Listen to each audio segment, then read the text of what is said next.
Tapi kalau Anda jual, saya borong semuanya. Ya, jangan macam-macam. Berarti secara logika Pak Suroto ya tanda kutip ya ikut mencicipi itu. Assalamualaikum warahmatullahi wabarakatuh. Gimana kabarnya semua? Semoga dalam keadaan sehat walafiat ya. Saya doakan semua sekarang dalam lindungan Allah Subhanahu wa taala ya. Jadi ini ada pengacara kembali tampil ya. Pengacara yang kemarin penuh dengan kontroversial ya. Yang dimana sekarang kehadiran pengacara ini menyalahkan saksi ya yang telah memberikan keterangan yang luar biasa, yaitu Mega dan Widya gitu ya. Menyalahkan kenapa sekarang hadir gitu katanya ya.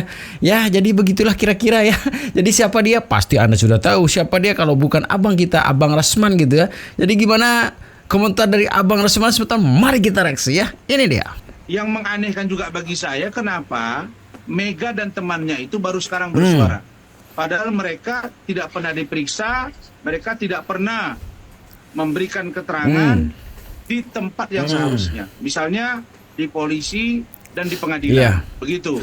Tapi sebenarnya kan sudah dikasih tahu juga ya kenapa itu bisa terjadi gitu kan. Seharusnya ini bukan salahnya si Mega sama Widya, salahnya penyidik. Kenapa dia tidak telusuri? Karena yang megang HP pada saat itu siapa? Kan penyidik ya. Kenapa tidak ditanyakan langsung ke Meganya gitu kan? Itu mungkin alasan kenapa HP itu sekarang tidak berani dibuka gitu kan. Kita lanjutin tanggapan dari abang kita juga ini ya. Ini dia. Yang menganehkan juga bagi saya, kenapa Mega dan temannya itu baru sekarang bersuara. Lu yang aneh. Iya, lu yang aneh, bukan mereka. Lu yang aneh. Pertanyaan aneh dari orang aneh. Cocok bener, cucok meong. Aduh, Mr. Potato. Mr. Potato. Katanya pintar, tapi malah pertanyaan aneh yang dilontarkan. Macam mana pula? Mana main? Mana keren? Ulala.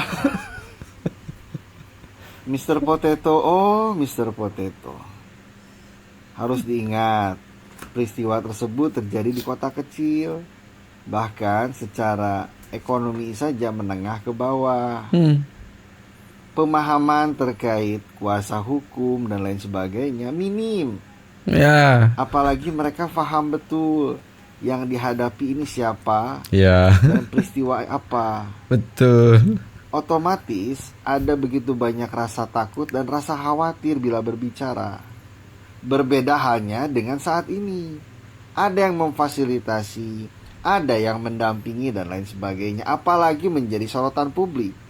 Otomatis secara keberanian mereka semacam memiliki booster, semacam ada yang melindungi.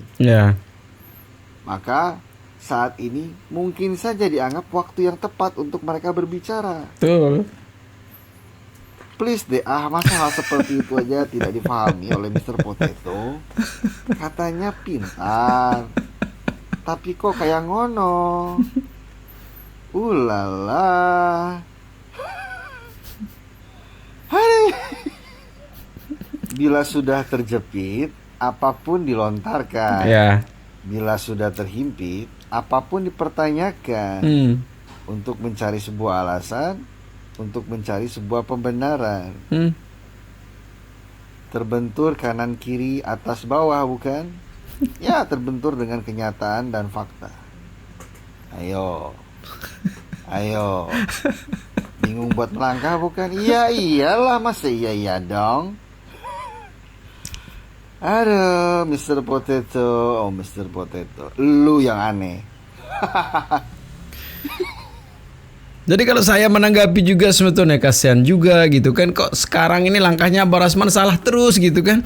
Dia membela kemana disalahkan, dia membela siapa juga disalahkan gitu kan.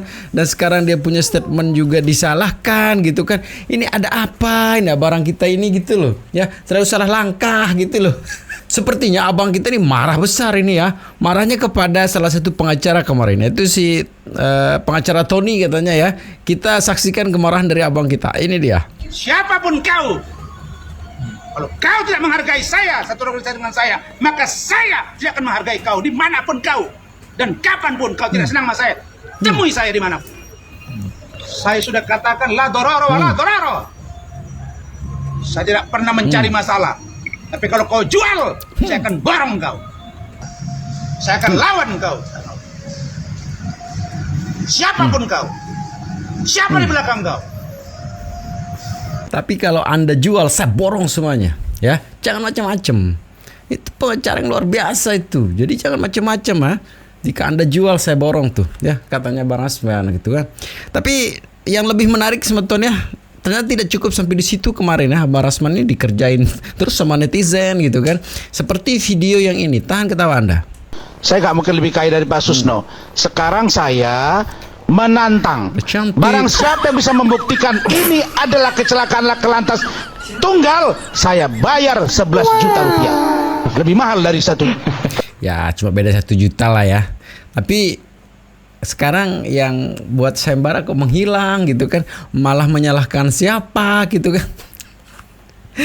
Tapi yang menarik sebetulnya ini statement para netizen juga mengatakan bahwa sebenarnya Suroto kemarin disuruh oleh Rasman itu untuk bersaksi, untuk menceritakan kronologis yang tidak benar gitu kan. Ini dia kesaksiannya sehingga Suroto disebut sebagai duta pembalut. Ini dia. Namanya alat pembalut wanita. Itu tidak ada. Oh, sebentar. Nah ini penting nih, sebentar. Tidak ada pembalut. Tidak ada katanya. Waktu saya Memang tersingkap waktu itu. betul. Jadi mohon maaf, pakaian dalamnya kelihatan. Pakaian dalamnya tidak sesuai kayak kita pakai. Iya oke, tapi kelihatan kan? Kelihatan. Anda menyimpulkan tidak ada pembalut. Tidak ada. Ada PJU nyala di sana. Betul. Terang. Oh, waktu 2016 nggak kayak sekarang. Plat putih. Waktu itu warna Kuning. kuning. Tapi terang. Kurang begitu Dari terang. mana Anda bisa tahu kalau itu nggak pakai pembalut? Ada dan tidaknya saya tidak melihat ya. Nah, tadi kan katakan Anda yakin bahwa nggak pakai pembalut. Tapi Kan? aku nggak lihat pembalut pas betulin celananya. Maksudnya? Itu pun pas Sebentar. Betulin celana kan nggak kelihatan. Kalau cuma diangkat aja begitu kan? ya cuma tak betulin gitu aja. Ya pembalut kan di dalam pakaian dalam. Tapi nggak ada. Maksudnya Anda sempat Tahu membuka atau gimana? lengket di celana atau apa yang jelas Enggak, pembalut itu kan nempel di celana dalam, di pakaian dalam. Nah, dari mana Anda tahu kalau itu tidak ada pembalutnya? Pertanyaan saya sederhana. ya itu Om, kita nggak lihat itu ada pembalut di situ. Ya, Bung Aiman, dia kan punya istri juga. Dia kan tahu bagaimana pakai pembalut istri Ya, atau meskipun tidak. saya yakin Bapak Kecuali nggak pakai anak kemarin pembalut sore istri. kan begitu. Jangan terlalu detail ini urusan pembalut kan. Enggak, ini penting juga karena saya tergugah kenapa kemudian Anda bisa tahu bahwa tidak ada Ada pembalut. nggak yang Jadi dari situ ya setelah kesaksian itu Bang Rasman menghilang entah kemana gitu kan. Ya sekalinya hadir nyalahkan siapa gitu. Sekalinya hadir bersama siapa. Sekalinya hadir sudah ditinggalkan siapa gitu. Jadi lebih menarik juga ya waktu Pak Suroto ya diwawancara oleh Mas Uya Kuya ya dalam satu podcastnya. Ini dia. Kamu pukul pakai apa? Gitu. Lihat dua orang itu udah turun di borgol. Bapak ingat nggak siapa 2 orang itu? Nggak ingat Pak. Itu pun juga nggak kelihatan, gelap. Itu jam Jam 9 atau jamnya nggak ingat Pak. Pagi jam 9 masih sore. berarti ya. Malam. Besoknya tuh 3 hari atau 4 hari ya. 3 harian lah Om. 2 orang tuh Pak ya. 2 orang. Ini pertanyaan ini 2 orang ini adalah siapa? Ya. Ya kan, apakah 8 orang terpidana yang tersangka apa jangan-jangan ini sebetulnya adalah 2 orang ini salah satu dari beberapa DPO yang sempat keluar namanya.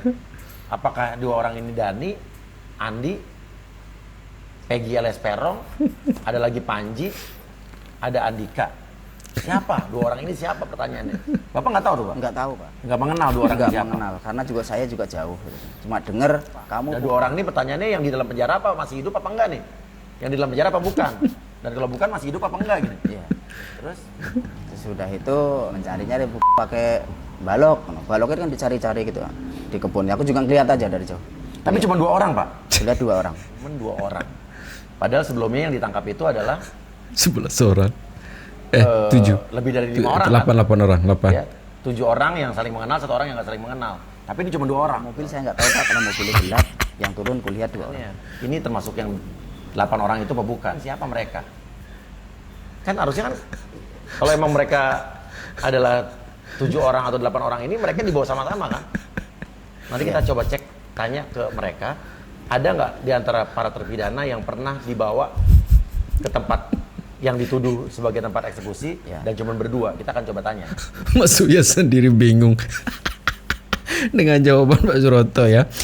Tapi ini sebagai video penutup ya, ketika fullnya mungkin ya, ini pernyataan Abang Rasman gitu kan, yang sekarang yang masih menyalahkan dari Mega dan Widya. Ini dia. Kalau ternyata ditemukan ada percakapan dan itu sudah disampaikan tadi di media ini, saya lihat bahwa di pukul 22 lebih 14 menit masih ada percakapan antara almarhumah Vina dengan dua temannya, Mas Mega. Nah, ini muncul lagi persepsi baru. Kenapa kok selama ini percakapan-percakapan ini tidak diungkap ke permukaan? Yang menganehkan juga bagi saya, kenapa Mega dan temannya itu baru sekarang bersuara?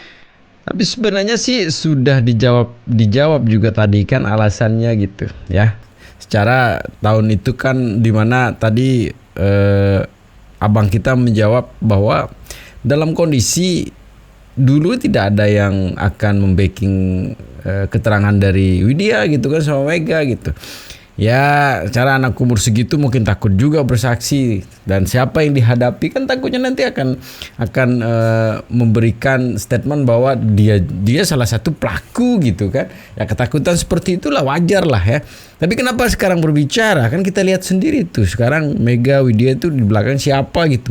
Adalah orang-orang yang luar biasa gitu untuk siap membacking dan membela dia gitu. Kadang-kadang ini Barasman ini pinternya dari mana sih, kadang-kadang pinternya jarang gitu, kok bodohnya sering gitu loh ya. Aduh, bingung kita lanjutin. Padahal mereka tidak pernah diperiksa, mereka tidak pernah memberikan keterangan di tempat yang seharusnya, misalnya di polisi dan di pengadilan, begitu. Nah, berikutnya, adapun terkait dengan percakapan ini, saya sudah ya masalah waktu. Masalah waktu, saya tanya kembali dengan Pak Suroto. Nah, kebetulan saya sedang di Batam, saya telepon Pak Suroto. Pak Suroto saya tanya, Pak Suroto, Pak, dengan menyebut pukul 22:15 itu menemukan jasad almarhum Eci kan? Kalau memang Pak Suroto adalah saksi kunci yang sebenarnya, yang kita tahu sendiri bahwa kesaksian Pak Suroto sampai saat ini kan masih diragukan ya, dengan detailnya penyebutan tanggal, penyebutan waktu, penyebutan menit yang dilakukan sama Widya dan Mega karena beliau sempat komunikasi sama almarhum. Masa iya kita tidak percaya dan lebih percaya sama Suroto gitu loh. Barasman coba dipakai kepala otaknya gitu loh ya. Sudah meninggal pada waktu itu dan masih membantu atau menolong almarhumah Vina yang mengeluarkan suara tolong dan minta tolong. Dia masih hidup.